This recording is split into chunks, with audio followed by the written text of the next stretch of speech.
ನಮಸ್ಕಾರ ಎಲ್ಲರಿಗೂ. ಈಗ ನಾನು ನಾಟಕವನ್ನು ನಿಮ್ಮ ಮುಂದೆ ಹೇಳ್ತಾ ಇದ್ದೀನಿ. ಭಾಗ 3 ಎಲ್ಲ ಮುಗೀತು. ದರ್ಬಾರ್ ಸೀನ್ನಲ್ಲಿ ಅವರೆಲ್ಲ ಹೇಳ್ತಾರೆ. ಪೂರ್ಣಯ್ಯ ಅಲ್ಲಿ ಅತಿಥಿಯಾಗಿ ಬಂದಿರ್ತಾನೆ ಇವ್ರನ್ನ ಆಹ್ವಾನ ಮಾಡೋದಕ್ಕೆ. ಎಲ್ಲ ಮುಗಿದ ಮೇಲೆ ಪೂರ್ಣಯ್ಯ, ನರಸಪ್ಪಯ್ಯ, ಪ್ರಧಾನಿ ಇಬ್ಬರು ಬಂದರನ್ನ ಸರಿಯಾಗಿ ಅತಿಥಿ ಸತ್ಕಾರ ಮಾಡಬೇಕಲ್ಲ, ಕರೆದುಕೊಂಡು ಹೋಗ್ತಾನೆ. ಹೋಗಿ ಪೂರ್ಣಯ್ಯ ಮಾತಾಡ್ತಾನೆ. ಪ್ರಧಾನಿಗಳೇ, ಗಂಡು ಮೆಟ್ಟಿನ ನಾಡು ವೀರಕಲಿಗಳ ಬೀಡು ಎಂದೆಷ್ಟೇ ಭಾವಿಸಿದ್ದೆವು, ಇಷ್ಟೇ ತಿಳ್ಕೊಂಡಿದ್ದೀವಿ ನಾವು. ಆದರೆ ಈಗೇನು ಭಾವಿಸಿದ್ದೀರಾ ಅಂತ ನರಸಪ್ಪ ಹೇಳ್ತಾನೆ. ಕೊಟ್ಟ ಮಾತಿಗೆ ತಪ್ಪಿ ನಡೆಯದ ವೀರರು, ನುಡಿದಂತೆ ನಡೆದು ತೋರಿಸುವವರು, ಧೀರ ಕಲಿಗಳು ನಿಮ್ಮ ನಾಯಕರು. ರಾಜರಂತೆ ಪ್ರಜೆಗಳು ಕೂಡ ಇಲ್ಲಿ ಇದ್ದಾರೆ. ಇದನ್ನು ಕಂಡು ನಮಗೆ ಭಾಳ ಸಂತೋಷವಾಯಿತು. ಇದರಲ್ಲಿ ಏನು ಸಂತೋಷವಾಗುವ ವಿಷಯ ಏನಿದೆ ಪೂರ್ಣಯ್ಯನವರೇ?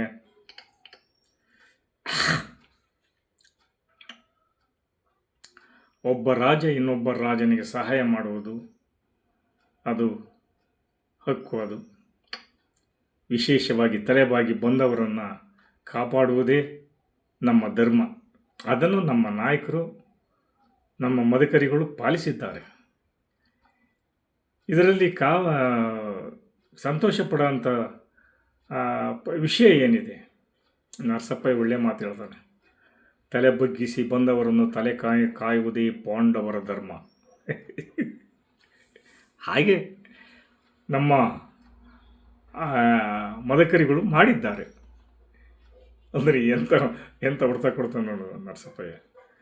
ಅಂದರೆ ಸೋತು ಶರಣಾಗಿ ನನ್ನ ಗೆದ್ದು ಕೊಡುವಂಥ ಬಂದಿರೋನು ಹೈದರಾಲಿ, ಅದರ ಪರವಾಗಿ ಕೇಳಕ್ಕೆ ಬಂದಿರೋನು ನೀನು. ಇದರಲ್ಲಿ ಸಂತೋಷ ಪಡೋಂಥ ವಿಷಯ. ನಿಮ್ಮನ್ನು ಕಾಪಾಡೋದು ನಮ್ಮ ಧರ್ಮ ಅಲ್ವಾ? ತಲೆ ಬಗ್ಗಿಸಿ ತಲೆಗೆ ಬಂದವರನ್ನು ತಲೆ ಕಾಯುವುದೇ ನಮ್ಮ ಧರ್ಮ.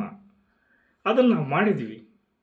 ಇದರಲ್ಲಿ ಸಂತೋಷ ಪಡುವ ವಿಷಯ ಏನು ಬಂತು? ಅಂತ ನಿನ್ನ ನವಾಬ ಶೂರನಾಗಿದ್ದರೆ, ವೀರನಾಗಿದ್ದರೆ ಧೈರ್ಯವಾಗಿ ನುಗ್ಗಿ ನಿಜಗಲ್ಲು ಕೋಟೆಯನ್ನು ಗೆಲ್ತಾ ಇದ್ದ. ನನ್ನ ಕೈಲಿ ಆಗಲ್ಲ, ನೀವು ಬಂದು ಗೆದ್ದು ಕೊಡ್ರಪ್ಪ, ನನಗೆ ಒಂಚೂರು ಸಹಾಯ ಮಾಡ್ರಪ್ಪ. ಒಬ್ಬರು ರಾಜ ಇನ್ನೊಬ್ಬರು ರಾಜನಿಗೆ ಸಹಾಯ ಮಾಡೋದು ಧರ್ಮ ಐತೆ.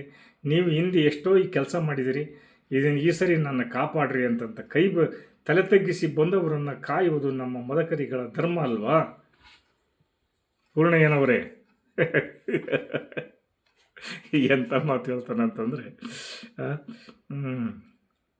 ಅದನ್ನು ಮಾಡಿದ್ದಾರೆ ನಮ್ಮ ನಾಯಕರು. ನಮಗೆ ಭಾಳ ಸಂತೋಷ ಆಯ್ತು. ನಿಮ್ಗೆ ಸಂತೋಷ ಆಗಿರಲಿ, ಬಂದು ಕೇಳಿಕೊಂಡಿದ್ದೀರ, ಅದನ್ನು ಕೆಲಸ ಮಾಡ್ತಾರೆ ಅವರು. ಅದ್ರ ಬಗ್ಗೆ ಏನು ಅನುಮಾನ ಇಟ್ಕೊಂಬೇಡ್ರಿ. ನಿಜ ಪೂರ್ಣಯ್ಯನವರೇ, ಕಾಮಗೀತಿ ವಂಶದ ನಾಯಕರು ನಮ್ಮ ಮದಕರಿಗಳು ಚಿತ್ರದುರ್ಗದ ಪಾಳೆಗಾರಿಕೆಯನ್ನು ಸ್ವೀಕರಿಸಿದರು. ಅಂದಿನಿಂದ ಇಂದಿನವರಿಗೆ ನಮಗೆ ಬೆನ್ನಿಗೆ ಬಿದ್ದವರನ್ನು ಕಾಪಾಡುತ್ತಾ, ಎದುರು ನಿಂತವರ ಎದೆ ಸೀಳುತ್ತಾ ನಡೆದುಕೊಂಡು ಬಂದಿದ್ದಾರೆ. ಪೂರ್ವಜರಂತೆಯೇ ಇಂದಿನ ನಮ್ಮ ದೊರೆಗಳು ಕೂಡ ಅದನ್ನು ಮುಂದುವರಿಸಿಕೊಂಡು ಬರ್ತಾ ಇದ್ದಾರೆ.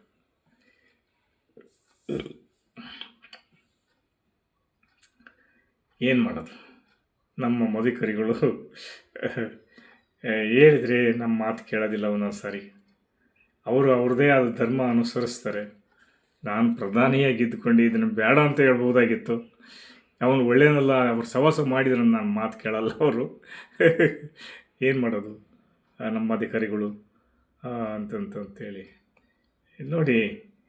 ನಮ್ಮ ಅಧಿಕಾರಿಗಳು ಆಗಲ್ಲ. ಕೃಷ್ಣಪ್ಪ ನಾಯಕನಂತೆ, ಸೋಮಶೇಖರ್ ನಾಯಕನಂತೆ, ಸವಣೂರು ನವಾಬ ಹಕೀಮ್ ಖಾನ್ನಂತೆ ಅವ್ರ ಕೈ ಕಾಲು ಹಿಡಿಯಿರಲ್ಲ. ನಾವು ತಲೆಯನ್ನು ಕೊಟ್ಟಾದರೂ ನಾವು ಹೋರಾಡ್ತೀವಿ. ಇನ್ನೊಬ್ಬರ ಆಶ್ರಯಿಸಿ ನಮ್ಮ ಬದುಕು, ನಮ್ಮ ಜೀವನದಲ್ಲಿ ನಮ್ಮ ಮದಕರಿಗಳಿಗೆ ಬರಲ್ಲ. ಅದು ಅವರು ಬಾಳೋದೂ ಇಲ್ಲ. ಅದು ವಂಶದ ಪರಂಪರೆ. ಅದು ನಮ್ಮ ಮದಕರಿ ನಾಯಕರು ಇನ್ನೊಬ್ಬರ ಅಡಿಯಾಳಾಗಿ ಅವರು ಬದುಕೋದೇ ಇಲ್ಲ. ಮಹಾರಾಜರ ಕಾಲದಲ್ಲಿ ಅವರ ಒಂದು ವಿಶ್ವಾಸ, ಪ್ರೇಮ ಅದಕ್ಕೆ ತಲೆಬಾಗಿದ್ರು ವಿನಃ ಶಕ್ತಿ ಸಾಮರ್ಥ್ಯದಿಂದಲ್ಲ. ವಿಜಯನಗರ ಸಾಮ್ರಾಜ್ಯದಲ್ಲಿ ಕೃಷ್ಣದೇವರಾಯನ ಕಾಲದಲ್ಲಿ ಕೃಷ್ಣದೇವರಾಯನೇ ನಮ್ಮ ಮತ್ತಿ ತಿಮ್ಮಣ್ಣ ನಾಯಕರಿಗೆ ಎದುರಿ ಕೊನೆಗೆ ಮೋಸ ಮಾಡಿ ಕೊಲಿಸಿದರು. ಆ ಥರ ನಮ್ಮ ನಾಯಕರು. ನಮ್ಮ ಶಕ್ತಿ ಸಾಮರ್ಥ್ಯದ ಮುಂದೆ ಯಾರೂ ಇಲ್ಲ.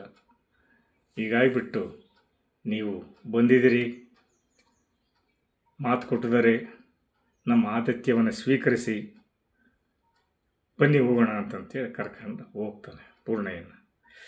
ಅದಾದಮೇಲೆ ಇವರೊಂದು 3 ಜನ ಬರ್ತಾರೆ. ಯಾರು? ಕೃಷ್ಣಪ್ಪ ನಾಯ್ಕ, ಹರಪನಹಳ್ಳಿ ಸೋಮಶೇಖರ ನಾಯ್ಕ, ಸವಣೂರು ನಾವು 3 ಜನ. ಇವು ಕಿಡಿಗೇಡಿಗಳು ಇವರು.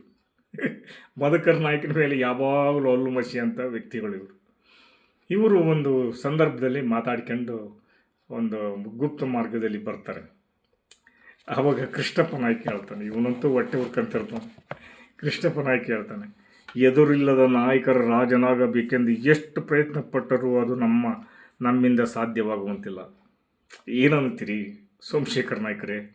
ನಾವು ಏನೇ ಕಷ್ಟ ಬಿದ್ದರೂ ಚಿತ್ರದುರ್ಗದ ನಾಯಕರನ್ನು ಬೊಗ್ಗು ಬಿಡಿಯೋಕ್ಕಾಗಲಿಲ್ಲ. ಬರೀ ಏಟ್ತಿಂದ ಬರೋದಾಯಿತು ನಾನು ಅವ್ರ ಕಡೆಯಿಂದ. ಯಾವುದನ್ನ ಮೂಲಕ ಅವನನ್ನು ಬೊಗ್ಗು ಬಿಡಿಯೋಕ್ಕಂತ ನೋಡ್ತೀವಿ, ಆದರೆ ಅದೂ ಆಗ್ತಾಯಿಲ್ಲ. ಹೆಂಗೆ ನಾವು ಇದನ್ನು ಮುಂದೆ ಇದು ಮಾಡಬೇಕು ಅಂತಂತೇಳಿ ಕೇಳ್ತಾನೆ ಕೃಷ್ಣಪ್ಪ ನಾಯ್ಕ.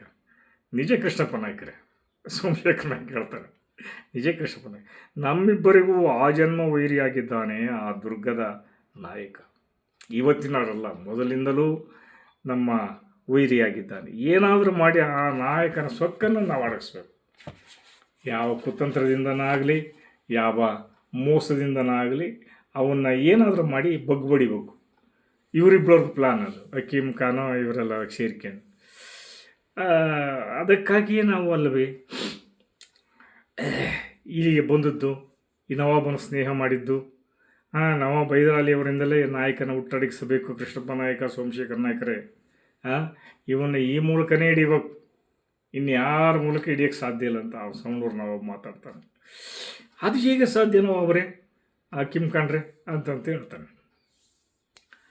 ಅದು ಹೇಗೆಂದರೆ, ಆ ಜನ್ಮ ವೈರಿ ಎಂದು ನವಾಬರಿಗೆ ಗೊತ್ತು. ಅವರೇನು ಪ್ರೀತಿ ವಿಶ್ವಾಸದಿಂದ ಅವನನ್ನು ಬರಮಾಡಿಕೊಳ್ಳೋದಿಲ್ಲ. ಇವನು ಆ ಜನ್ಮ ವೈರಿನೇ ಅಂತೆಲ್ಲ ಗೊತ್ತು ಅವರಿಗೆ. ಆದ್ದರಿಂದಲೇ ನವಾಬರು ಸ್ನೇಹ ಬೆಳೆಸಿದ್ದು. ಅದಕ್ಕಾಗಿ ಅಲ್ಲವೇ ಒಂದಾಗಿ ಒಂದು ನಿಜಗಲ್ಲು ಕೋಟೆಯನ್ನು ಗೆದ್ದು ಕೊಡಬೇಕು ಅಂತಂತೇಳಿ ಅವರಿಗೆ ಇನ್ಫಾರ್ಮೇಷನ್ ಕೊಟ್ಟಿದ್ದಾರೆ ಅಂತಂತ ಹೇಳ್ತಾನೆ. ಸೋಮಶೇಖರ್ ಮುತ್ತಿಗೆ ಹಾಕಿ 6 ತಿಂಗಳು ಗತಿಸಿದ್ರು, ಆದರೂ ಕೋಟೆ ನಮ್ಮ ಕೈ ವಶವಾಗಲಿಲ್ಲ. ಅಂದಾಗ ನವಾಬರು ನಂಬುತ್ತಾರೆ, ನಮ್ಮ ಸ್ನೇಹ ಬಯಸುತ್ತಾರೆ, ನಮ್ಮ ಹತ್ರಕ್ಕೆ ಬಿಟ್ಕೊಂತಾರೆ, ಕ್ಯಾಕರ್ಸಿ ಹೋಗಿತಾರೆ ನಮ್ಮನ್ನು. ನಾವು ಜೊತೆಗಿದ್ದು 6 ತಿಂಗಳು ಗತಿಸಿದ್ರು ಆ ಕೋಟೆ ಮುಟ್ಟಕ್ಕಾಗಲಿಲ್ಲ ಅಂತಂದ್ರೆ ನಮ್ಮನ್ನೇ ಹೆಂಗ್ರಿ ಅವರು ಒಪ್ತಾರೆ ಹಕೀಮ್ ಖಾನ್ರಿ ಅಂತೇಳಿ ಸೋಮಶೇಖರ ನಾಯ್ಕ ಹೇಳ್ತಾರೆ. ಏಕೆ ಬಯಸುವುದಿಲ್ಲ? ಅದು ಯಾಕೆ ಹತ್ರಕ್ಕೆ ಬಿಟ್ಕೊಂಡೋದಿಲ್ಲ ನಮ್ಮನ್ನು?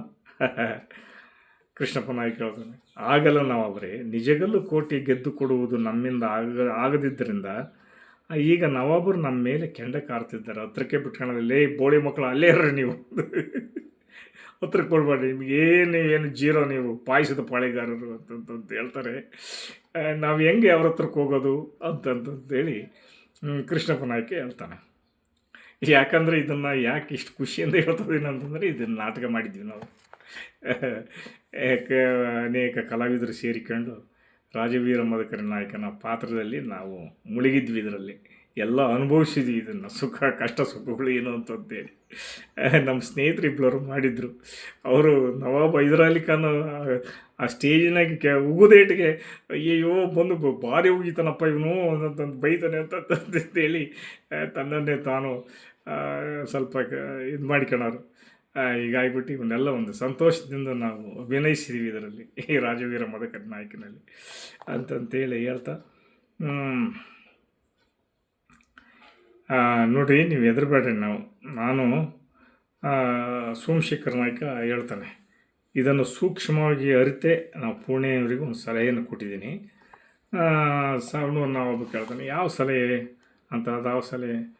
ನಾವು ಕೇಳಿ ತಿಳ್ಕೊಬೋದಲ್ಲ. ನಾವು ಸಲಹೆ, ದುರ್ಗದ ನಾಯಕರು ನವಾಬರಿಗೆ ಆತ್ಮೀಯ ಸ್ನೇಹಿತರು. ಅವರ ಸ್ನೇಹ ನಿಜವಾಗಿದ್ದರೆ ದುರ್ಗದ ನಾಯಕರನ್ನು ಬರಮಾಡಿ ಈ ಸಮರದಲ್ಲಿ ಭಾಗಿಯಾಗಲಿ ಎಂದು ಹೇಳಿ ಕೊಟ್ಟಿದ್ದೇವೆ ಅಂತ ಹೇಳ್ತಾನೆ. ಆವಾಗ ಸೋಮಶೇಖರ ನವಾಬರ ಮಾತಿಗೆ ಬೆಲೆ ಕೊಟ್ಟು ದುರ್ಗದ ನಾಯಕರು ಬಂದೇ ಬರ್ತಾರೆ ಇಲ್ಲಿಗೆ. ಇದೇ ಸಮಯವನ್ನರಿದು ನಾವು 3 ಜನ ಒಂದಾಗಿ ಆತನ ಮೇಲೆ ಬೀಳುವ. ಛೇ ಛೇ ಛೇ, ಆತನ ಮೇಲೆ ನಾವ್ಯಾಕೆ ಬೀಳ್ಬೇಕ್ರಿ? ನೀವು ಏನು ಸಲಹೆ ಕೊಟ್ಟಿದ್ದೀರಿ? ಅವರು ತಾನಾಗಿ ಸಾವಿನ ಬಗ್ಗೆ ಬಾಗಿಲಿಗೆ ಬರ್ತಾ ಇದ್ದಾರೆ. ಅಂದಮೇಲೆ ನಿಜಗಲ ಸೈಕರಿನ ಕೈಕಟ್ಟಿ ಕುಳಿತಿರ್ತಾರೆ ಏಡಿಗಳಾಗೆ. ಎಷ್ಟೋ ಬಾರಿ ಕಂಡಿದ್ದೇವೆ ಸಮರದಲ್ಲಿ ಅವರ ಶಕ್ತಿ ಸಾಮರ್ಥ್ಯಗಳನ್ನು ಅಂತಂತೇಳಿ ಕೃಷ್ಣಪ್ಪ ನಾಯ್ಕ ಕೇಳ್ತಾನೆ. ಸವಣೂರು ನವಾಬ ಹೇಳ್ತಾನೆ, ಸಾಕು ಬಾಯಿ ಮುಚ್ಚಿ, ವೈರಿಗಳ ಹೊಗಳುವುದು ಸರಿಯಲ್ಲ, ಮುಂದಿನದನ್ನು ಯೋಚನೆ ಮಾಡಿರಿ ಅಂತ ಹೇಳ್ತಾನೆ. ಅದಕ್ಕೆ ಯಾಕೆ ಚಿಂತಿಸ್ತೀರಿ ನವಾಬ್ರೆ? ದುರ್ಗದ ಧೈರ್ಯಗಳು ಬರಲಿ. ಹೈದರಾಲಿಯವರ ದರ್ಬಾರಿನಲ್ಲಿ ನಾವು ತಗಲಿಸಿಕೊಂಡು ಮದಕರಿಯನ್ನು ಹೊಗಳಿಸಿ ನಿಜಗಲ ದುರ್ಗಕ್ಕೆ ಎದ್ದು ಕೊಡುವಂತೆ ಮಾಡಿ ಸಮರದ ಬಾಗಿಲಿಗೆ ದೂಡೋಣ ಎಲ್ಲರೂ ಸೇರಿ. ಇದರಿಂದ ನಮಗೇನು ಪ್ರಯೋಜನ ಅಂತ ಹೇಳ್ತಾನೆ ಯಾರು? ಕೃಷ್ಣಪ್ಪ ನಾಯ್ಕ. ಪ್ರಯೋಜನ ಸಾಕಷ್ಟಿದೆ ಸವಣೂರು ನವಾಬ್ ಹೇಳ್ತಾನೆ. ನಾಯ್ಕಜಿ, ಅದೇನೆಂದರೆ ನವಾಬರಿಗೆ 2 ವಿಧದ ಲಾಭ. ಈ ಸಮರದಲ್ಲಿ ಆತ ಸೋತು ಸತ್ತರೆ ಚಿತ್ರದುರ್ಗ ನವಾಬ್ ಹೈದರಾಲಿಯವರ ವಶವಾಗುತ್ತದೆ. ನಿಜಗಲ್ ಕೋಟೆ ಗೆದ್ದರೆ ಅದು ಕೂಡ ನವಾಬರಿಗೆ ಲಾಭ. 2 ಲಾಭ. ಇದರಲ್ಲಿ ಮದಕರಿ ಸತ್ತರೆ ಎಲ್ಲರಿಗೂ ಅನುಕೂಲ ಅಲ್ವಾ? ಅದಕ್ಕೆ ಸಾವಿನ ಬಾಗಿಲಿಗೆ ದೂಕ್ತಿದ್ದಾರೆ ಅವರು. ದೂಕ್ರೆ ಅದಕ್ಕೆಲ್ಲ ನಾವು ಕುಮ್ಮಕ್ಕೆ ನೀಡೋಣ ಅಂತಂತೇಳಿ ಹೇಳ್ತಾರೆ. ಸವಣೂರ, ಇವರಾಡುವ ಮಾತು ಸತ್ಯವೋ ಅಸತ್ಯವೋ ಕುಚ್ ಭೀ ನಹಿ ಸಮಜಾತ. ಯಾ ಅಲ್ಲ, ಯಾ ಖುದಾ, ಯಾ ಪರ್ವರ್ತಿಗಾರ್, ನವಾಬ್ ಹೈದರ ಆಲಿಕೋ ಲಂಬಿ ಉಮರ್ ದೇ. ಯಾರು ಏನಾದರೂ ಚಿಂತೆಯಿಲ್ಲ, ನಾವು ಮಾತ್ರ ಪ್ರಾಣ ಇರುವ ಪರ್ಯಂತ ನವಾಬರ ಪಕ್ಷದಲ್ಲಿ ಇರುತ್ತೇವೆ. ಇದು ನಮ್ಮ ಖುದಾನ ಮೇಲೆ ಆಣೆ ಅಂತಂತೇಳಿ ಎಲ್ಲರೂ ಕಿಮ್ ಖಾನ್ ಈ ಮಾತು ಹೇಳ್ತಾನೆ. ಅಲ್ಲಿ ನಿರ್ಗಮಿಸ್ತಾರೆ ಎಲ್ಲರೂ. ಇಷ್ಟು ಹೇಳಿ ನಾನು ಇವತ್ತಿನ ಭಾಗವನ್ನು ಮುಗಿಸ್ತಾ ಇದ್ದೀನಿ. ಇನ್ನೂ ಒಂದು 3 ಭಾಗ ಇದೆ, ದಯವಿಟ್ಟು ಕೇಳಿ. ಈ ಕತೆ ತುಂಬ ಚೆನ್ನಾಗಿದೆ, ಇದು ನಾಟಕ. ಇದನ್ನು ಕೊನೆಗೆ ನಮ್ಮ ಮದಕರಿಗಳು ಸಭೆಯಲ್ಲಿ ಭಾಗವಹಿಸಿ ವೀಳ್ಯವನ್ನು ಹಿಡಿದು ನಿಜಗಲ್ ದುರ್ಗವನ್ನು ಅವರು ಯಾವುದೋ ರೂಪದಲ್ಲಿ ಗೆದ್ದು ಕೊಡ್ತಾರೆ.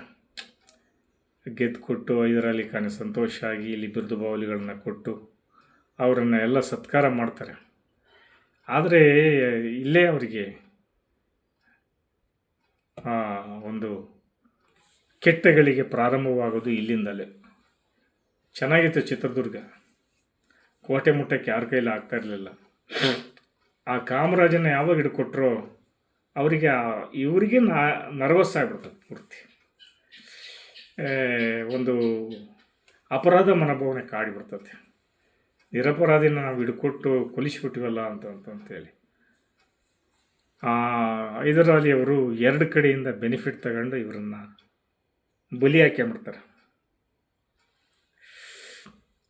ಇಷ್ಟು ಹೇಳಿ ನಾನು ಇವತ್ತಿನ ಭಾಗವನ್ನು ಮುಗಿಸ್ತಾ ಇದ್ದೀನಿ. ಯಾಕೆಂದರೆ ನಾನು ಏನೇ ಕೆಲಸ ಮಾಡಿದರೂ 15 ನಿಮಿಷದೊಳಗಡೆ ಕೆಲಸ ಮಾಡಬೇಕು. 10 ನಿಮಿಷ 13 ನಿಮಿಷ ಇದನ್ನು ಕೊಡಬೇಕು ಅವರಿಗೆ. ಹೀಗಾಗ್ಬಿಟ್ಟು ಅದನ್ನು ಹೆಚ್ಚಿಗೆ ಓಡಿದರೆ ಎಲ್ಲವೂ ಸರಿ ಹೋಗಲ್ಲ. ಹೀಗಾಗಿ ಇವತ್ತಿನ ಕಾರ್ಯಕ್ರಮನ ಮುಗಿಸ್ತಾ ಇದ್ದೀನಿ. ದಯವಿಟ್ಟು ಸಬ್ಸ್ಕ್ರೈಬ್ ಮಾಡಿ, ಆಮೇಲೆ ಲೈಕ್ ಕೊಡಿ, ಶೇರ್ ಮಾಡಿ ಚಾನಲನ್ನು ಅಂತ ಕೇಳಿಕೊಳ್ಳುತ್ತಾ ಈ ಸಂದರ್ಭದಲ್ಲಿ ಈ ಭಾಗವನ್ನು ಮುಗಿಸ್ತಾ ಇದ್ದೀನಿ. ಜೈ ಹಿಂದ್, ಜೈ ಕರ್ನಾಟಕ.